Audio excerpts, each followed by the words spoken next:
मी स्वतः सांगतो दादाभाऊकडे छाती ठोकपणे सांगतो, जनतेने ठरवलेलं आहे की अर्ध्या रात्री निम्या रात्री पाठ जो माणूस मदतीला येतो तो फक्त आणि फक्त दादाभाऊ वाकरेच आहे. असं म्हटलं जातं की प्रत्येक यशस्वी पुरुषाच्या मागे एक कर्तबगार स्त्री असते, मात्र एका कर्तबगार स्त्रीच्या पाठीमागे एक यशस्वी पुरुषाचा हातभार असतो आणि असाच हातभार वैशाली त्यांच्या पाठीमागे दादाभाऊ वखारी यांचा राहिलेला आहे. आता पुन्हा एकदा निवडणुकीला त्या सामोरे जात आहेत आणि आगामी निवडणुकीसाठी कशी तयारी सुरू आहे याबद्दलच आपल्याला चर्चा करायची आहे. आणि शिरूर नगरपालिकेमध्ये सध्याचं वातावरण कसं आहे याच्याबद्दल देखील त्यांच्याशी आपल्याला बोलायचं आहे. 2007 साली त्यांनी जी निवडणूक जिंकलेली आहे आणि तेव्हापासून त्यांनी कारभार सांभाळलेला आहे. दादाभाऊ, आता इलेक्शन सुरू झालेलं आहे, प्रचाराचा श्री गणेश झालेला आहे, वैशालीताई उभ्या आहेत आणि पूर्वी देखील एकदा शिरूरकरांची तुम्ही सेवा केलेली आहे नगराध्यक्ष पदाच्या माध्यमातून. आता काय सांगाल, कसं वातावरण आणि कसं सामोरे जात आहे? शिरूर शहराचा पूर्वत इतिहास असा आहे की या शिरूर शहराला आदरणीय रसिक भाऊ दानशूर उद्योगपती रसिक भाऊ धाडीवाल ते आता स्वर्गवास आहेत. आदरणीय शहीद भाई पठाण ते स्वर्गवास आहेत. आदरणीय केसर सिंग काका परदेशी तेही स्वर्गवास आहेत. आदरणीय माऊली पठारे तेही स्वर्गवास आहेत. असे अनेक महान माणसं शिरूर शहरात होऊन गेली आणि पूर्वीपासून शिरूर हे फार कर्तृत्ववान आणि दानशूर आणि मोठ्या लोकांच्या नेतृत्वाखाली चालायचं. त्याच्यानंतर 2007 साली बाबा त्यांनी तरी कोणीतरी गाव चांगल्या पद्धतीने चालवावा आणि गावाला चांगल्या विकासाकडे न्यावा. तर एवढा जागतिक लेवलचा वर काम करणारे प्रकाश भाऊ धाडीवाल ह्यांना त्यांनी विनंती केली, रिक्वेस्ट केली की बाबा आता हे गाव तू सांभाळ. शेत तयार नव्हते पण सर्व गावाने त्यांना रिक्वेस्ट करून विनंती करून हे गाव 2007 साली प्रकाश भाऊंच्या हातात दिलं.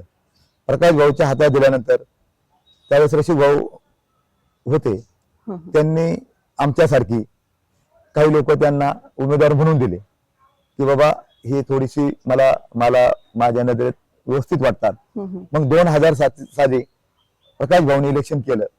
त्यात माझ्यासारख्या माणसाला प्रामाणिक म्हणून मला कॉप मध्ये घेतलं गेलं. 5 वर्ष प्रकाश भाऊनी नगरपालिका खूप छान पद्धतीने चालवली. ते नगराध्यक्ष होते.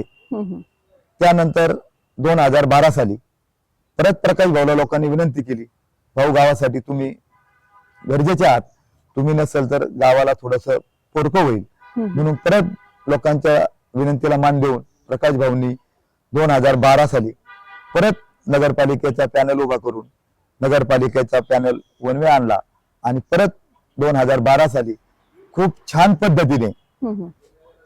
पद्धतीने गाव सुधारणा केली. त्यावेळेस पण मला भाऊंनी नगरपालिकेचे तिकीट देऊन मला नगरसेवक केलं. त्यानंतर 2017 साली जनतेतून निवडणूक, नगराध्यक्षाची निवडणूक जनतेतून होती. त्यावेळेस सुद्धा प्रकाश भाऊंनी गावातला पॅनल टाकला. पॅनल टाकून माझ्या पत्नी वैशाली दादाभाऊ वाखारे हिला नगराध्यक्षाची उमेदवारी दिली. जनतेने शिरूरकरांनी तिला परत नगराध्यक्ष म्हणून निवडून दिलं. तर हे सगळं प्रकाश भाऊच्या नेतृत्वाखाली हे गाव चालतं. ह्या गावाला एक वारसा आहे, रामलिंग देवस्थान आहे, ह्याला स्मरून हे गाव पुढं काम करतं. आता 2000 प्रकाश भाऊंना त्यांच्या व्यवसायामुळं, त्यांच्या काही तांत्रिक अडचणीमुळं त्यांनी असा निर्णय घेतला की ही निवडणूक मला करायला जमणार नाही, मला वेळ नाही, माझा जागतिक लेवलचा व्यवसाय आहे, मला ते आता शक्य नाही. आम्ही सर्वांनी खूप विनंती केली पण आम्ही त्यांची मानसिकता करू शकलो नाही. त्याच्यात आम्हाला यश आलं नाही, त्याच्यात आम्हाला अपयश आलं, सर्व गावाला आलं. शेवटी राजकारण असतं. राजकारणात आतापर्यंत महाराष्ट्रात पक्षावर निवडणुका होतात.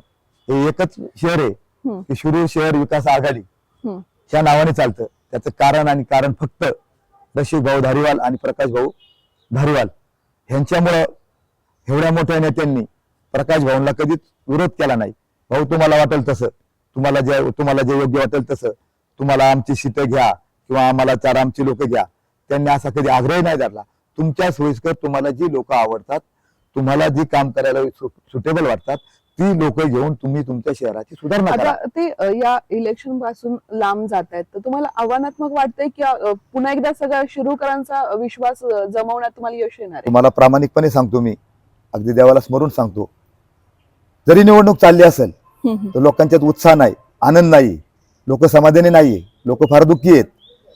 आणि मी माझ्यासारखा माणूस काय, शिरूर शहरातली सर्वच जनता, उद्या या शिरूर शहराचं काय होईल, या शिरूर शहरात काय परिस्थिती निर्माण होईल, शिरूर शहर कसं चालेल, या शिरूर नगरपालिकेतला कारभार कसा राहील, लोक चिंतेत आहे, लोक भयभीत आहेत. याच्यात मला शंका नाही. माझ्यासारखा माणूस 2-2, 3-3 टर्म केलेला, मला सुद्धा कॉन्फिडन्स आणि आत्मविश्वास नाही की उद्याची नगरपालिका, सर्व माणसंच आहेत, पण माणसांवर जो कंट्रोल असतो, जो विश्वास असतो, जी ताकद असती, ती ह्या प्रकाश भाऊ इतकी कोणी करू शकत नाही. ठीक आहे, पदावर जायचंय, मला नगरसेवक व्हायचंय, मला नगराध्यक्ष व्हायचंय, मला म्हणजे रुबाबात फिरायचंय, ह्याला फार महत्व नाही. काही नगरसेवक होतात, पदावर येतात, पदावरून जातात. तुम्हाला पदावर असलं तरी तोच रिस्पेक्ट पाहिजे, पदावर नसलं तरी तोच रिस्पेक्ट पाहिजे. उद्या तुम्हाला पदावर उतरल्यानंतर तुम्हाला कोणी नमस्कार घालतं का, चहा प्यायला या म्हणतंय का, तुमचा कोणी रिस्पेक्ट करतंय का, ह्या फार गोष्टी आहे. ठीक आहे, तू ज्याचा त्याचा भाग आहे, पण खरी गोष्ट सांगतो की दुर्दैवानं असं व्हायला नको होतं. प्रकाश भाऊंनी गावाचा कंट्रोल आहे, त्यांचा कंट्रोल आज आहे, उद्या आहे, परवा पण आहे. सामाजिक कार्यासाठी ते कधी पण हजर आहेत. ते जगात दुनियात कुठेही करोडोनी दान करतात. ती शंका आम्हाला आमच्या गावाला ती नाही. नमस्कार, मी प्रियांका पाटील शेख आपलं सर्वांचं सहर्ष स्वागत करतेय. नगरपालिकेच्या निवडणुकींची रणधुमाळी आता सुरू झालेली आहे आणि मी सध्या आहे शिरूर नगरपालिका कव्हरेज करण्यासाठी. आणि इथं आल्यानंतर एकाच व्यक्तीच्या नावाची चर्चा मला इथे ऐकायला मिळाली. ती व्यक्ती तुम्हाला लक्षातच येईल मी कोणाबद्दल बोलतेय, ज्यांनी ही नगरपालिका आपल्या कुटुंबासारखी सांभाळलेली आहे. नगरपालिकेमधलं प्रशासन आणि या ठिकाणी अधिकारी वर्ग असेल आणि जनता असेल, यांच्यामध्ये अत्यंत खेळीमेळीचं वातावरण आणि पारदर्शक कारभार केलेला आहे. गेल्या काही दिवसांमध्ये या ठिकाणी त्यांच्याच नावाची बोलबाला आहे. जुनाच विश्वास आम्हाला पुन्हा पाहिजे, जुनाच विकासाचं जे धोरण आहे आम्हाला ते पुन्हा पाहिजे आहे, असं म्हणत या ठिकाणी एका उमेदवाराला पसंती दिली जाते, त्या म्हणजेच वैशालीताई दादाभाऊ वाखारे. वैशालीताईंचा कारभार सांगितला तर नगरपालिकेला त्याने एका वेगळ्या उंचीवरती नेऊन ठेवलेला आहे. स्वच्छतेसाठी या नगरपालिकेनं त्यांच्याच काळामध्ये 4था क्रमांक देखील पटकावला. इतकंच काय तर या शिरूरच्या नगरपालिकेच्या डेपोमध्ये सगळ्यात आधी एक सांस्कृतिक कार्यक्रम घेणाऱ्या या पहिल्याच नगराध्यक्ष असेल. हे सांगायचं कारणही असे की तो कचरा डेपो इतका स्वच्छ आणि सुंदर आहे. इतकंच नाही तर महाराष्ट्रातील क वर्गाच्या नगरपालिकेमध्ये सर्वाधिक मताधिक्याने निवडून येणाऱ्या देखील वैशालीताईच आहेत. वैशालीताईंचं इतकंच नाही तर आणखी एक महत्वाचं सांगायचं झालं तर लोकनियुक्त नगराध्यक्ष म्हणून वैशालीताई दादाभाऊ वखारे यांचं नाव घेतलं जात आहे.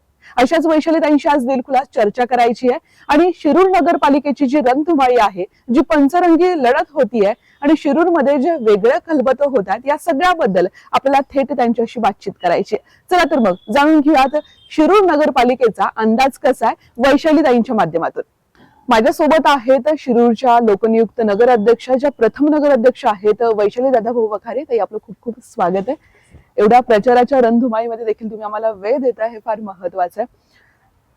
निवडणुकीला सामोरे जात आहे, कसं वाटतंय जी आताच्या घडामोडी घडतायत शिरूर नगरपालिकेमध्ये, ही निवडणूक सोपी वाटते की अवघड वाटतीये? 2025 ची ही सार्वत्रिक निवडणूक होत आहे. खरं तर म्हणजे कोणी आम्ही शिरूर शहराने कधीच विचार केला नव्हता ही अशी निवडणूक आहे. कारण का आजपर्यंत ही शिरूर शहराचा एक वेगळा इतिहास असल्यामुळे प्रत्येक गोष्ट ही एका व्यक्तीभोवते ही शिरूर शहरामध्ये फिरते. ते म्हणजे आहेत प्रकाशभाऊ धारीवाल. शिरूर शहरामध्ये प्रत्येक शहरामध्ये या शिरूर शहरामध्ये प्रकाशभाऊ धारीवाल ह्याच पॅनलने आतापर्यंत गेले 25-40 म्हणजे 30 एक वर्ष जवळजवळ म्हणजे रसिक सेठ असतील, नंतर प्रकाशभाऊ असतील, त्यांच्या मार्फत हे गाव त्यांच्याच म्हणजे मार्गदर्शनाखाली चालत आलं. आता हे जे काही आहे प्रकाशभाऊंनी नाही म्हटल्यामुळे किंवा त्यांच्या काही त्यांच्या तांत्रिक अडचणीमुळे किंवा त्यांच्या बिझनेसमुळे काही असेल ती आज ही निवडणूक जी होती ती सर्वांसाठी खूप नवीन आहे. म्हणजे अगदी आमच्या शिरूर शहरासाठीच खूप नवीन आहे. अच्छा. कारण का प्रत्येक वेळी एक प्रकाश भाऊंचा पॅनल, त्यांनी निवडलेली माणसं आणि ती आपली घरातली माणसं, हा असं त्यांचा एक वेगळा विश्वास या लोकांचा आहे. काही झालं तर आपण जरी त्या माणसाने काय करू नको, आपण प्रकाश भाऊ पर्यंत जाऊ शकतो, हा एक त्यांचा आत्मविश्वास या लोकांमध्ये असायचा. त्यामुळे कोणी उमेदवार असला तरी प्रकाश भाऊंच्या चेहऱ्याकडे बघून त्यांना ते मतदान करायचे. पण आज ही पहिली जी निवडणूक होत आहे, भाऊंनी डिसिजन घेतला की बाबा मी इथे निवडणूक करू शकत नाही. त्यांचे काही बाबा व्यवसाय आहेत, ते बाहेर म्हणजे 12 राज्यामध्ये त्यांचे व्यवसाय आहेत, बाहेरच्या देशात त्यांचे व्यवसाय आहेत, त्यांना त्याची खूप जबाबदारी आहे.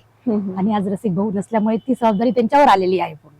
त्याच्यामुळे त्यांनी असा निर्णय घेतला की मला या जबाबदारीमुळे मला निवडणूक करणं शक्य होणार नाही.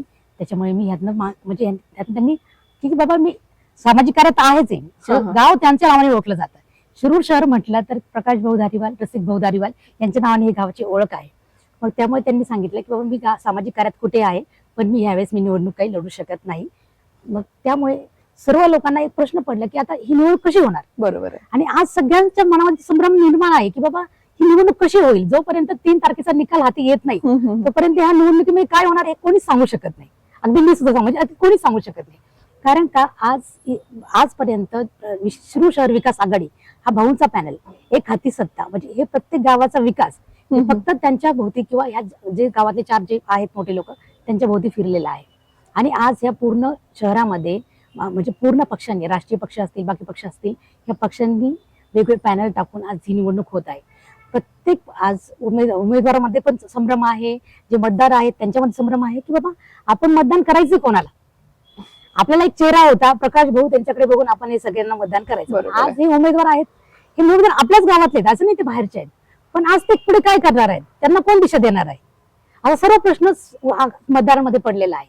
ही सर्व निवडणूक होत असताना आज ती अवघड आहे का सोपी हे कोणीच सांगू शकत नाही. कारण ऍक्च्युली मी पण नाही सांगू शकत. तुम्हाला तुमचा संभ्रम आहे का, तुम्ही कसं जाते, कारण जुना अनुभव एक तुमच्या मी आता फक्त आम्ही कुठल्याही पक्षाचं तिकीट नसताना अपक्ष उभं राहण्याचा हा निर्णय फक्त आणि फक्त की ह्या लोकांनी जो आमच्यावर विश्वास टाकला त्यासाठी घेतलेला आहे. कारण का ह्या जो संभ्रम आहे हा लोकांच्या मनातून काढून टाकायचा आहे मला. कारण का आज मी 15 वर्ष म्हणजे आज माझे मिस्टर 2007 पासून होते, 7 ते 12 होते, 12 पासून 16 पर्यंत होते आणि 16 पासून आता 22 पर्यंत मी पदार स्वीकारला. जो प्रकाश भाऊंचा विश्वास, जो पूर्ण या गावाचा विश्वास जो त्यांनी आम्हाला दिलेला आहे आणि त्यांच्या मार्गदर्शनाखाली ही जी व्यवस्था आहे ही कशी करायची ह्याचा हे अंदाज आम्हाला आहे. त्याच्यामुळे आज पक्षाचं चिन्ह नसताना सुद्धा आम्ही ही आज उमेदवारी अपक्ष म्हणून करत आहोत. खरं तर संभ्रम असा आहे की लोकांना की जर हे सगळं असताना हे कसं होणार आहे. आणि आज मला असा विश्वास वाटतो की लोक आज खूप उमेदवार नवीन चेहरे उभे आहेत, लोक पाहणार आहेत की आपण ही लोक कोणाच्या हाताखाली ट्रेन झालेले आहेत. नक्की ह्यांना हे विकास करायचा आहे, शिरूर शहराचा विकास झालेला आहे, या लोकांना अनुभव आहे, या अनुभवाची पावतीच आपल्याकडे फक्त आहे, ह्याच्या मार्फतच आपण ही गोष्ट करू शकतो. त्यामुळे आज मला जरी म्हणजे लोकांना वाटत असेल की बाबा हे खूप अवघड आहे किंवा हे, फक्त मला एक विश्वास आहे की लोक मला ओळखतात, पर्सनली मी त्या लोकांपर्यंत आहे. आज माझ्या प्रकाश भाऊंच्या माध्यमातून मी प्रत्येक घरापर्यंत पोहोचलेली आहे. त्यामुळे मला असं वाटतं की हा अवघड म्हणता येणार नाही, म्हणजे सोपं म्हणता येणार नाही, पण जास्त अवघड पण नाही असं मला सांगता येईल. नक्कीच जेव्हा उमेदवार एखाद्या निवडणुकीला सामोरे जात असतो तेव्हा तो एक प्रकारचा पेपरच असतो. पण ताईंचा पूर्वीचा अभ्यास चांगला आहे, जुना अभ्यास आहे, त्याच्यामुळे हा पेपर त्यांना सोपा जाऊ शकतो. वैशालीताई, लोकांमध्ये फिरत आहेत, प्रतिसाद कसा मिळतोय आणि प्रश्न काय उपस्थित राहत आहेत जनतेमधनं आता. मी जेव्हा माझं पक्षाने मला चिन्ह दिलं नाही किंवा पक्षाने मला तिकीट दिलं नाही, त्यानंतर मी माझा उमेदवारी अपक्ष म्हणून भरला. पण अपक्ष उमेदवारी अर्ज काढण्यासाठी 21 तारीख लास्ट होती. मी 17 तारखेला अर्ज दाखल केला. 17 ते 21 मध्ये माझे 4 दिवस हे गेले की बाबा मी विचार करत होते की बाबा आपण पक्षात चिन्ह नसताना या गावामध्ये आपण अपक्ष फॉर्म भरलाय खरं, पण आपण हे करू शकतो का. 5 दिवस आम्ही त्याची वाट पाहिली की 21 पर्यंत आम्ही त्या सगळ्या लोकांशी चर्चा केली की आपण हा फॉर्म ठेवायचा की नाही ठेवायचा.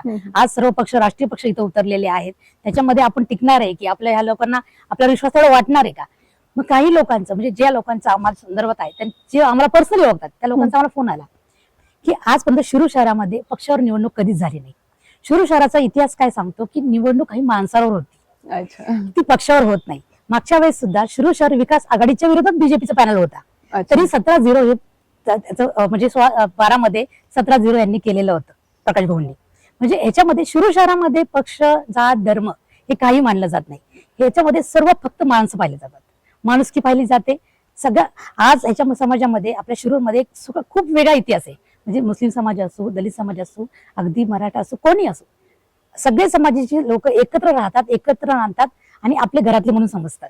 म्हणजे अगदी आपली जशी भारताची संस्कृती आहे ती शिरूर शहरामध्ये तुम्ही उत्तम उदाहरण घेऊ शकता. त्याच्यामुळे इथे सगळ्यांनी सांगितलं इथं आपल्या शिरूर शहराची निवडणूक पक्षावर चालत नाही, त्याचं तुम्ही टेन्शन घेऊ नका, आम्ही माणूस बघणार आहे, अनुभवी माणूस कोण आहे आम्ही ते बघणार आहे, त्याच्यामुळे तुम्ही ताकदीने उतरा, आम्ही तुम्हाला प्रतिसाद करू. त्या सगळ्यांचं लोकांचं आमच्यावर जे हे आले की बाबा विश्वास दाखवला त्यांनी की तुम्ही लढा, काय होणार आहे हे नशिबाच्या पुढे कोणी जाऊ शकत नाही, पण ते नशिबावर सोडून देऊ. पण तुम्ही असं म्हणू नका की आम्ही लढणार नाही. आज तुम्ही आज 5 वर्ष तुम्ही नगराध्यक्ष होत्या, 4 वर्ष प्रशासन आहे, म्हणजे 9 वर्ष जवळजवळ तुम्ही हा कार्यकाळ स्वीकारलाय. कार्यकाळ तुम्ही अजून लोकांमध्ये आहात. मला म्हणजे खरंच मी जेव्हा भेटते लोकांना मला आश्चर्य वाटतं, लोक मला अजून लक्षात ठेवले. त्यांनी 4 वर्ष कार्यकाळ खरं तर प्रशासनाकडे आहे, पण लोक अजून सुद्धा मला घरातलं समजा प्रत्येक काम मला सांगतात. आणि मी खरंच मला माझे कौतुक करायचं वाटतं माझ्या कर्मचाऱ्यांचं, की ते सुद्धा माझं काम अजूनही ऐकतात. असं म्हणत नाही की मॅडम तुम्ही नाही आता आम्ही तुमचं ऐकू शकत नाही. म्हणजे हाच खरं विश्वास. त्याच्यामुळे मी डायरेक्टली की आता निर्णय घेतला की आपल्याला अपक्ष जरी असलं तरी शिरूर शहरासाठी आणि आपल्या माणसांसाठी परत एकदा आपल्याला लढायचंय. आणि तेच माझं खरं म्हणजे तर हे आहे. ताई, ज्या पद्धतीने तुम्ही सांगतायत की गेल्या 15 वर्षापासून या शहरावरती तुम्ही अगदी कुटुंबासारखं काम प्रेम करताय, कामं केलेली आहेत. एक धावता आढावा काय द्याल की नगराध्यक्ष असताना काय काय कामं झालेली आहेत, कशा पद्धतीने या शहराचा तुम्ही विकास केलाय तुमच्या माध्यमातून? सर्वात पहिल्यांदा तुम्ही म्हणजे आपण येताना पाहिलंच असेल, आपली नवीन जी शासकीय इमारत आहे, प्रशासकीय इमारत जी आहे आपल्या शिरूर शहराची, तर ती इमारत जी आहे ती आपण आपल्या काळात केली. म्हणजे ती इमारत तुम्ही जाऊन बघाल तर तुम्ही प्रायव्हेट सेक्टर असल्यासारखं वाटणार. तुम्हाला वाटणार नाही की ही बाबा गव्हर्नमेंटची इमारत आहे. एवढी मोठी, प्रशस्त आणि क्लीन एकदम. तुम्ही ती पाहिलं तर तुम्हाला वाटणार सुद्धा नाही अगदी प्रायव्हेट ऑफिस आहे असं वाटणार. म्हणजे इतकी त्यांचं प्रत्येक गोष्ट बारकाईने आम्ही ती केलेली आहे.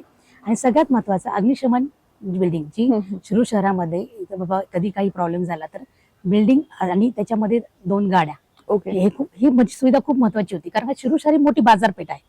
बाजारपेठेमध्ये खूप गोष्टी घडू शकतात, होतात, काही घटना होऊ नये म्हणून यासाठी सर्वात प्रथम म्हणजे आम्ही हे लक्ष दिलं की बाबा आपल्याला म्हणजे रांजणगाव एमआयडीसी जवळ आहे, तिथून जर आपल्या इमर्जन्सी गाड्या बोलवायला लागतात किंवा काही झालं तर प्रॉब्लेम मग ते येऊ नये शिरूर शहरासाठी, म्हणून आम्ही सगळ्यात अग्निशमन बिल्डिंग त्याचा प्रयत्न पूर्ण केला. प्रशासकीय इमारत बांधली.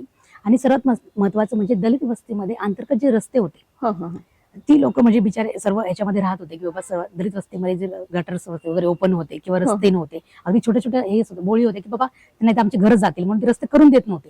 पण त्यांना कशी तरी त्यांच्या समजावून घेऊन त्यांच्या पण गोष्टी ऐकून आम्ही ते छोटे रस्ते काढून ते बनवून दिले. आज त्याच्यामुळे दलित वस्तीमध्ये तुम्ही पण सुद्धा अगदी आपली जसं तुम्ही बाकीच्या सोसायटीमध्ये फिरता तसं दलित वस्तीमध्ये पण तुम्ही फिरू शकता. म्हणजे अशा खूप छोट्या गोष्टी आहेत ज्या लोकांपर्यंत पोहोचलेल्या आहे. आणि सगळ्यात महत्वाचं म्हणजे अंतर्गत रस्ते असतील, स्ट्रीट लाईट असतील, भुयारी गटर योजना असतील, त्याचप्रमाणे आपल्या म्हणजे प्रत्येक माणसापर्यंत पोहोचण्यासाठी आपण दळणवळणाचे जे साधन आहेत म्हणजे अगदी प्रत्येक घरापर्यंत माणसाला जातायला पाहिजे गटार म्हणून अंतर्गत रस्ते पूर्ण केले, आपण सिमेंटचे रस्ते केले अंतर्गत. आणि आज महत्वाचा असा विषय आहे की शिरूर शहरामध्ये काम करत असताना ह्या 3 तालुक्याची बाजारपेठ इथे आहे. श्रीगोंदा, पारनेर आणि आपलं शिरूर, ह्या 3 तालुक्याचे लोक इथे येतात. त्यामुळे फ्लोटिंग पीपल खूप आहे. मग त्यांच्या सुरक्षेचा पण प्रश्न असतो, ते खूप महत्वाचा असतो. किंवा त्यांच्या स्वच्छतागृह म्हणजे महिला असतात त्यांना स्वच्छतागृहाचा प्रश्न असतो, ते आपल्यासाठी खूप महत्वाचं असतं. त्यांच्यासाठी स्वच्छतागृह बांधणे. आज शनिवाराचा बाजार इथे भरतो शिरूर शहरामध्ये. त्याच्यानंतर खूप लोक बाहेरचे येतात. त्या लोकांना ही गोष्ट शिरूर शहर एक आपलं गाव वाटलं पाहिजे यासाठी आम्ही भरपूर प्रयत्न करतो. त्यांना त्यांच्यासाठी अगदी भाजी मार्केट असेल, ज्या बाहेरून लोक भाजी घेऊन येतात त्यांना बसण्याची सुविधा आम्ही करून दिलेली आहे. भाजी मंडईमध्ये आम्ही बऱ्याचशा सुविधा उपलब्ध करून दिलेल्या आहेत. कारण का यांना कुठल्याही प्रकारची इथल्या लोकांना त्यांना त्रास होऊ नये याची काळजी आम्ही घेतलेली आहे. आणि सगळ्यात महत्वाचं म्हणजे अगदी मोठा माणूस असेल किंवा सर्वसामान्य माणूस असेल त्याच्या प्रत्येक गोष्टी आम्ही स्वतः ऐकतो आणि स्वतः सगळ्या गोष्टी पूर्णपणे मी त्यांना जे पाहिजे ते उपलब्ध करून देण्याचा प्रयत्न करतो. ते पाण्यासाठी कसं काम झालंय इथे? पाण्यासाठी सगळ्यात महत्वाचं आज पाण्याचा डीपीआर आपण चिंचणी धरणात 27 किलोमीटर अंतर आहे चिंचणी ते आपलं शिरूर शहर, त्याचं आपण 75 कोटीचा डीपीआर आपण केलेला आहे. तो माझ्या काळातच आपण बनवून ठेवलेला. त्याचं कामकाज तांत्रिक थोडंसं आता प्रशासन असल्यामुळे थोडंसं थांबलेलं असेल, पण ते आपण केल्यानंतर आपल्याला ते पूर्णपणे चालू करायचं आहे. स्वच्छ पाणी म्हणजे जसं पुण्यामध्ये बाकी शहरांमध्ये जसं खडक असल्याचं पाणी बाबा स्वच्छ पाणी आपल्याला मिळतं, आता आपल्या नदीपात्रातून पाणी येतं, पण जे स्वच्छ पाणी धरणात डायरेक्ट आपल्याला येणार आहे त्यासाठी खूप मोठी योजना शिरूर शहराला आपल्याला उपलब्ध करून देणार आहे. आणि सगळ्यात महत्वाचं म्हणजे आता सुद्धा जी धरणाचं पाणी जे आपल्याला त्यासाठी जो पाण्याचा फिल्टर प्लांट आहे तो सुद्धा आपण दरवेळेस रिन्युएट करून घेतलेला आहे. लोकांना सगळं स्वच्छ पाणी आपण पुरवत आहोत.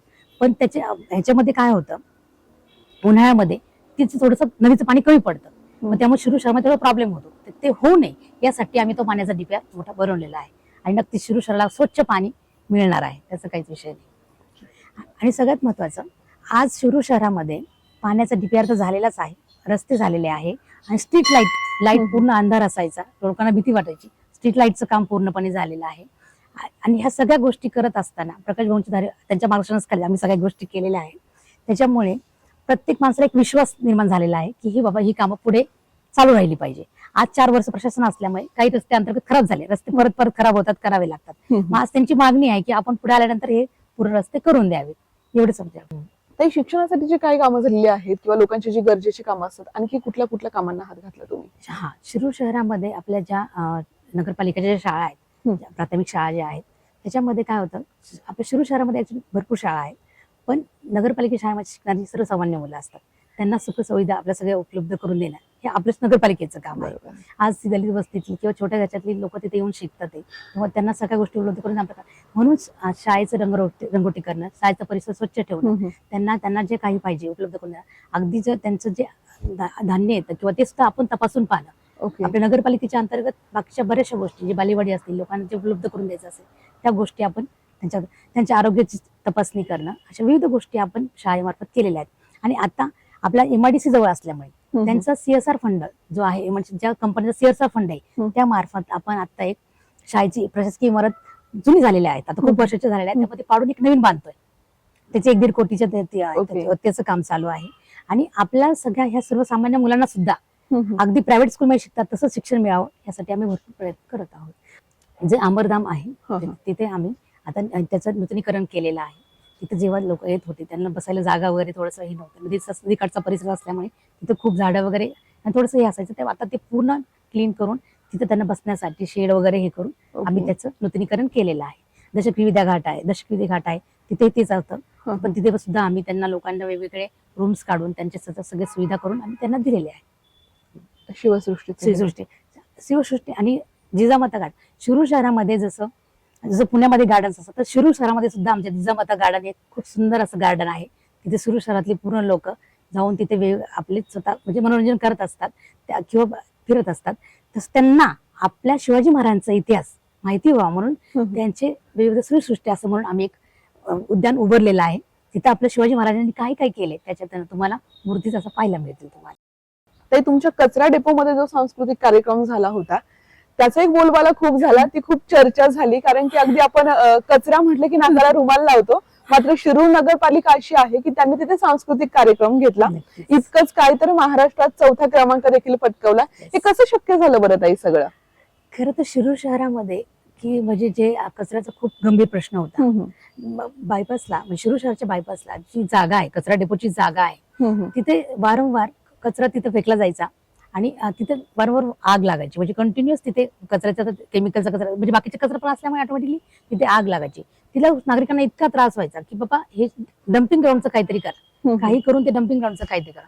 तो खूप म्हणजे गंभीर प्रश्न, शिरूर शहरासाठी खूप गंभीर प्रश्न. मग त्याच्यामध्ये जेव्हा स्वच्छतेचं जे अभियान आलं त्याच्यामध्ये सगळ्यांनी एक निर्णय घेतला की शिरूर शहराचा सगळ्यात महत्त्वाचा प्रश्न म्हणजे कचरा डेपो, तो सगळ्यात पहिल्यांदा आपण त्याच्यावर काम करतो. आणि नक्कीच चांगल्या प्रकारे इतकं छान प्रकारे काम झालं. सगळ्यात पहिल्यांदा सगळ्यात महत्त्वाचं होतं ओला कचरा आणि सुका कचरा हे लोकांना सवय लावणं खूप अवघड, म्हणजे ते लोकांना सवय लावणं खूप अवघड आहे. कारण का इथे सगळ्या शिरूर शहरामध्ये खूप लोक बाहेरचे राहतात किंवा दलित वस्ती राहतात. सगळ्यात त्यांना सांगितलं तरी आपण त्यांना ते ऍक्सेप्ट करत नाही. पण ते खूप चांगल्या प्रकारे त्या लोकांनी आम्ही प्रत्येक घरापर्यंत पोहोचलो, त्यांना सांगितलं ओला कचरा सुका कचऱ्याचं महत्त्व सांगितलं आणि लोकांनी ते ऍक्सेप्ट केलं. म्हणजे मी खरंच त्यांचे आभार मानते. एवढ्या कमी वेळात सुद्धा त्या लोकांनी ते ऍक्सेप्ट केलं आणि इतक्या चांगल्या प्रकारे केलं. आणि त्याच्यामुळे डम्पिंग ग्राउंडला ओला कचरा सुका कचरा वेगळा झाल्यामुळे त्याची प्रक्रिया आम्हाला करता आली. ओला कचऱ्याचं खत करता आलं, सुका कचऱ्याचं त्याचं व्यवस्थित हे करून म्हणजे त्याचं प्लास्टिक असेल तर बाहेर विकणं म्हणा किंवा बाकीच्या गोष्टी त्यांचं विलगीकरण करता आलं. त्याच्यामुळे इतका कचरा डेपो तुम्ही आता जाऊन पाहता तर कचरा डेपो तुम्हाला वाटणार नाही. आणि ते आम्ही खत निर्मिती करत असल्यामुळे त्याचं एक वेगळं त्यांचं केमिकल वापरल्यामुळे तिथे वासही कुठल्या प्रकारचा येत नाही. आणि त्यामुळे आम्ही असं ठरवलं सगळ्यांनी की आपण कचरा डेपो नक्की काय, लोक जाऊन कोणी कचरा डेपो पाहणार नाही. म्हणजे लोक जर की बाबा चला आपण कचरा डेपो पाहून येऊ असं तर कधी होते. मग आपण म्हणे हळदी कुंकाचा कार्यक्रम घेऊ, महिला मात्र हळदी कुंकाचा कार्यक्रम घेऊ. आम्ही एक प्रयत्न करून बघितला, पण इतका सुंदर रिस्पॉन्स इथे आला. सांस्कृतिक आम्ही तिथे गाण्यांचा कार्यक्रम घेतला आणि त्याच्यामध्ये 2-2.5 हजार लोक तिथं येते. म्हणजे इतका सुंदर कार्यक्रम आमचा झाला. म्हणजे ते अगदी लोकांना शिरूर शहरामध्ये कचरा डेपो हा कार्यक्रम होऊ शकतो हे कोणी ऍक्सेप्टच केलं नव्हतं. म्हणजे खूप सुंदर. आणि ऍक्च्युली लिटिल चॅम्पचा एक कार्यक्रम चालू होता म्हणजे टीव्हीवर, आणि वैशाली सामंत लिटिल चॅम्पचा एक मुलगा इथल्या शिरूर शहराच्या जवळच्याच गावातला होता आणि वैशाली सामंत त्याच्या ह्याच्यासाठी इथे आल्या होत्या. आणि त्यांना सुद्धा आवडलं की बाबा एवढ्या महिला कचरा डेपोवर हा कार्यक्रम आहे, त्या स्वतः तिथे आलेल्या आहेत. म्हणजे वैशाली सामंत सारख्या गायिका सुद्धा त्या कचरा डेपोवर येऊन गेल्या. म्हणजे इतकं शिरूर शहराचं एक वेगळं नाव आणि म्हणजे खरंच खूप सुंदर. आणि मी खरं तर तुम्ही नागरिकांना म्हणजे नागरिकांचे धन्यवाद मानते, कारण हे काम कोणी एकटं करू शकत नाही, नाही, बरोबर हे आहे. नागरिकांचा प्रश्न. आणि मग ते स्वच्छता खूप सुंदर असं काम आमचं झालेलं आहे. आणि त्याचं मला नक्कीच या शिरूर नगरपालिकेला जेव्हा एक विकासाचा चेहरा म्हणून बघितलं जातं, तेव्हा खऱ्या अर्थानं वैशालीताईंचा चेहरा समोर येतो. हा.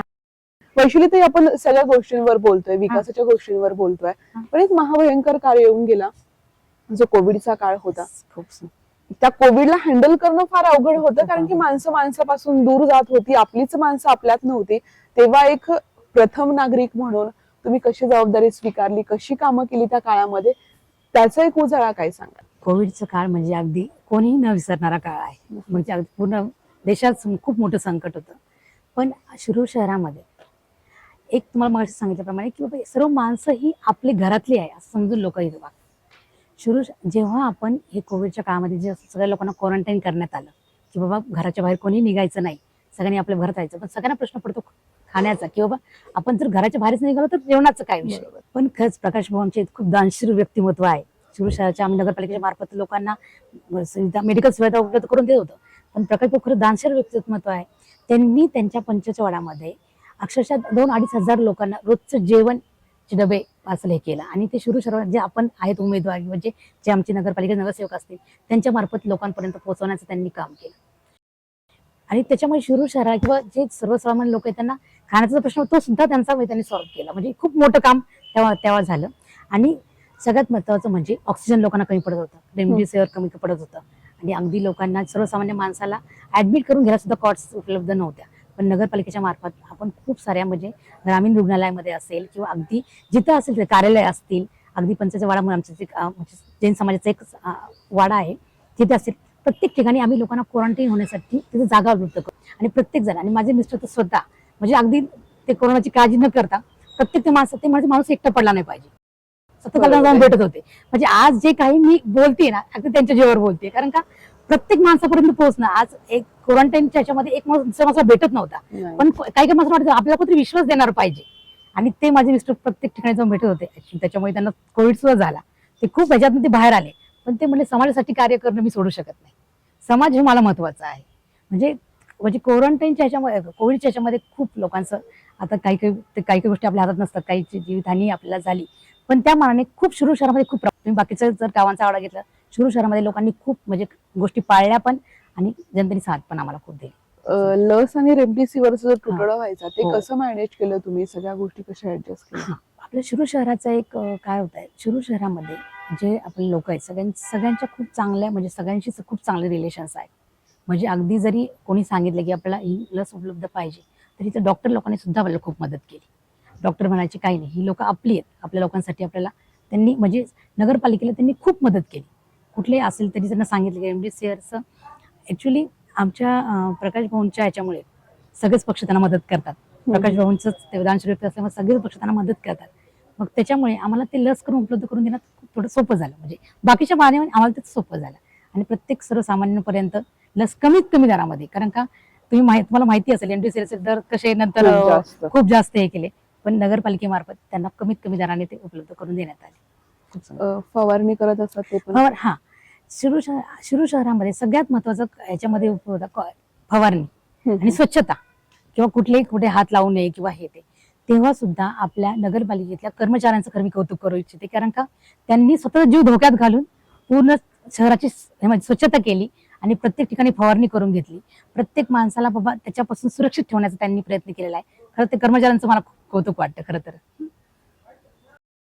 वैशालीताई, आपण चर्चा करतोय तुमच्या 15 वर्षाच्या या सगळ्या कारभाराबद्दल बोलत आहोत, मात्र आता पुन्हा एकदा निवडणुकीला सामोरे जातात, अपक्ष आहात.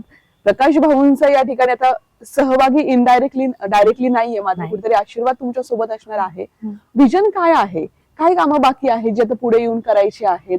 नगराध्यक्षाची गळ्यात माळ पडल्यानंतर कुठल्या कामांना या ठिकाणी तुम्ही आता पूर्णत्वास घेऊन जाणार आहेत? खरं तर प्रकाश भाऊंच्या मार्गदर्शनाखाली आपण सगळ्यात महत्वाचं ध्येय म्हणजे सगळ्यांचं ध्येय असं आहे की शिरूर शहराचा विकास, शिरूर शहराला एक वेगळ्या उंचीवर न्यायचं आहे. ते त्याची एक वेगळी ओळख आपल्याला करायची सगळ्यात महत्वाचं. आणि ते विकास करत असताना सगळ्यात महत्वाचा आता जो पाण्याचा डीपीआर जो आम्ही केलेला आहे स्वच्छ पाणी, आणि त्यांना कधी कमी न पडलं, दुष्काळामध्ये त्यांना कुठल्याही प्रकारचे लोकांना त्रास झाला नाही पाहिजे त्यासाठी स्वच्छतेचा पाण्याचा. आणि जो आज आपल्या सगळ्या गोष्टीमध्ये विकासामध्ये सगळ्यात मध्ये रस्ते, अंतर्गत रस्ते तर आपण केलेलेच आहेत, बाहेर रस्ते आले, पण अंतर्गत रस्ते प्रत्येक माणसाला ते रस्ते करणं खूप गरजेचं आहे. आता 4 वर्ष प्रशासन असल्यामुळे बरीचशी कामं रगडलेली ते असताना आज त्यांना विकास करताना सगळ्यात महत्वाचं लोकांपर्यंत त्यांच्या सुखसुविधा, ज्या त्यांच्या सुविधा आहेत, ज्या मूलभूत गरजा आहेत ते पोहोचवणं खूप गरजेचं. त्या मुलांना सुद्धा चांगल्या सुविधा आम्हाला उपलब्ध करून द्यायच्या आहेत. डिजिटलायझेशन करायचं आहे, म्हणजे थोडक्यात मला म्हणायचं की पूर्ण त्यांना शिक्षण हे कॉम्प्युटराईज करून द्यायचं आहे. त्यांना जेवढं जास्तीत जास्त त्यांना शिकवता येईल कॉम्प्युटराईज मध्ये त्यांना करून द्यायचं आहे.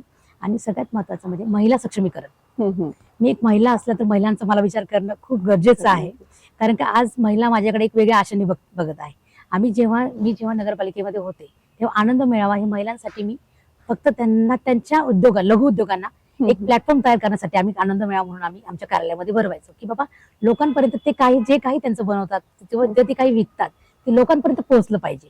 ते छोट्या प्रमाणात का होईना नगरपालिकेमध्ये आम्ही करतो, पण जेव्हा आपण परत जर लोकांनी मला संधी दिली तर नक्कीच महिलांसाठी खूप मोठा म्हणजे आपला आनंद मेळावा सारख्या प्लॅटफॉर्म मला खूप मोठा तयार करून द्यायचा आहे.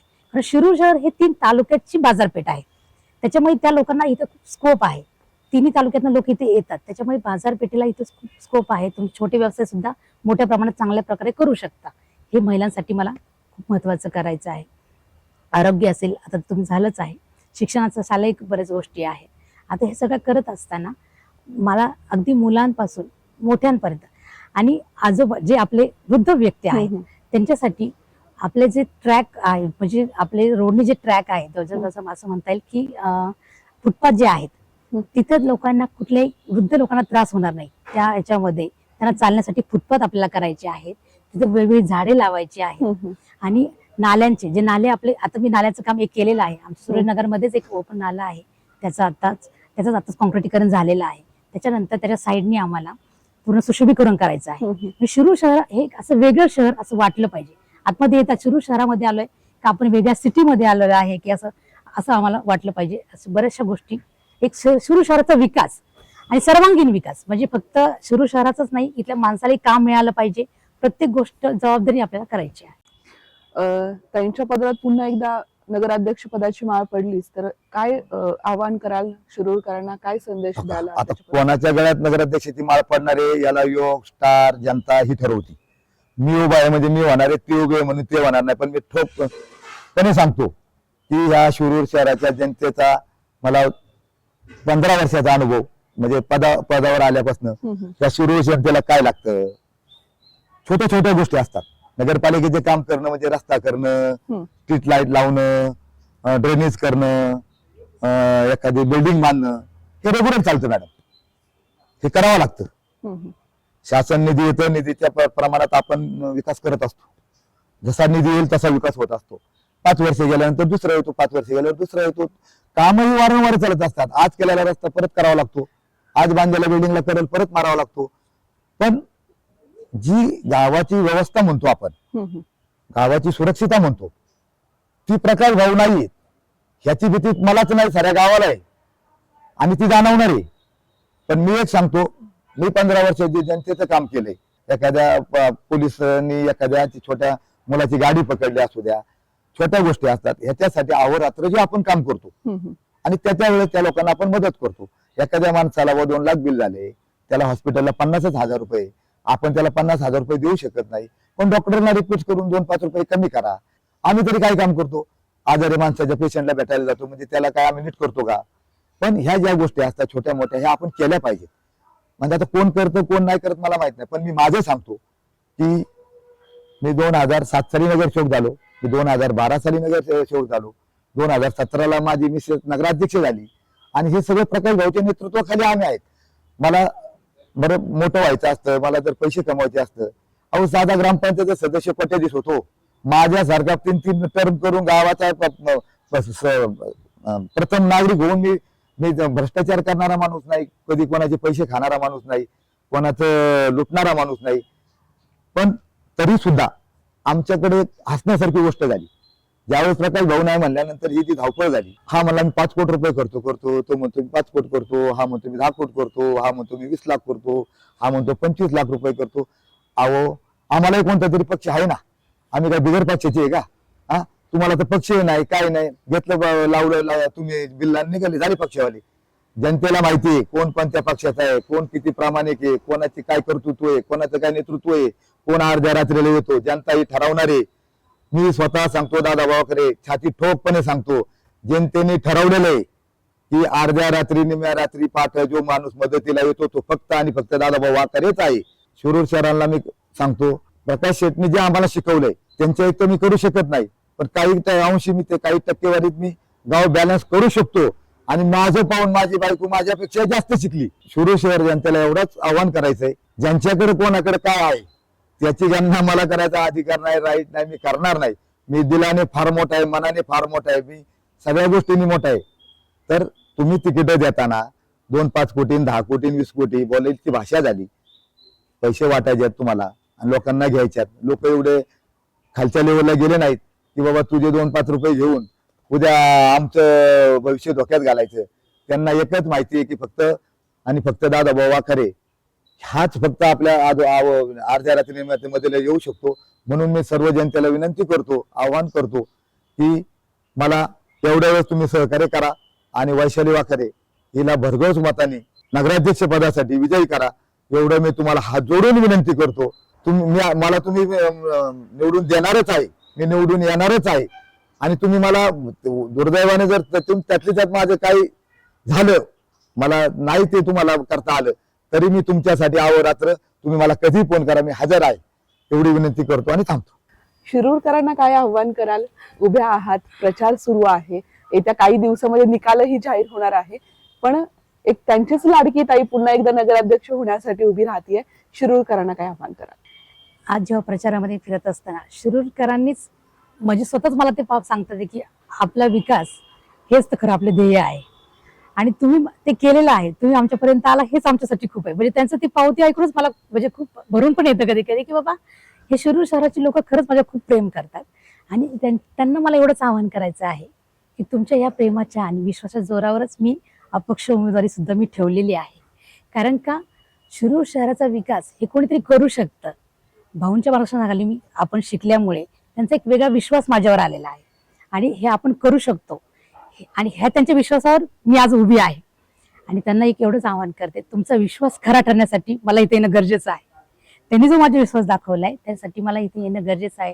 आणि तो विश्वास जेव्हा ते मला देतच आहेत आणि मी ह्या पदावर आल्यानंतर नक्कीच शिरूर शहराचा विकास हे वेगळ्या प्रकारे आणि अगदी खूप चांगल्या प्रकारे करणार. आणि हे मी शिरूरकरांना आवाहन करते, ती मला परत एकदा ही संधी द्यावी आणि आपल्या माध्यमातून या शिरूरचं एक वेगळं नाव आणि आपल्या शहराचंच नाही तर पूर्ण म्हणजे महाराष्ट्रातच नाही तर पूर्ण जगभरात हे शिरूर शहर एक वेगळं नाव असं नक्की त्याचं रोड म्हणजे त्याचं एक मॉडेल म्हणून लोकांपर्यंत जावं एवढा प्रयत्न मी नक्की करते. या होत्या आपल्या सोबत शिरूर नगरपालिकेच्या प्रथम लोकनियुक्त नगराध्यक्षा वैशालीताई. आणि वैशालीताईंनी ज्या आपल्याला गोष्टी सांगितलेल्या आहेत त्यावरनं आराखडा आणि एक रोडमॅप लक्षात आलाय की विकासाचा रोडमॅप घेऊन त्या निवडणुकीला सामोरे जात आहेत. येत्या काळामध्ये काय घडामोडी घडणार आहेत, कोणाच्या पदरामध्ये नगराध्यक्षाची माळ पडणार आहे, लोक जुनाच विश्वास पुन्हा एकदा नव्यानं दाखवतील का, हेही फार महत्वाचं आहे. तुर्तास मी इथेच थांबतीये. मात्र नगरपालिकेच्या नवीन अपडेटसाठी तुम्ही पाहत राहा आपला हक्काचं चॅनल.